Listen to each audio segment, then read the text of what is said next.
हम 100 तक कोई भी 2 नंबर को बगैर कैलकुलेटर के आसानी से मल्टीप्लाई कर सकते हैं।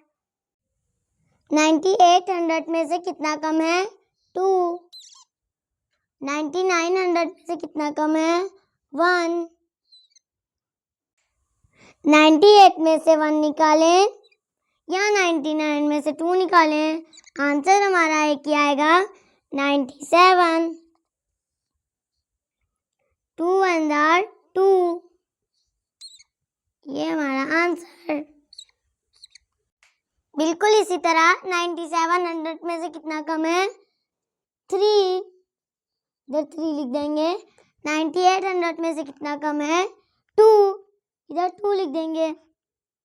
97 में से 2 निकालें या 98 में से 3 निकालें, आंसर हमारा एक ही आएगा, 95।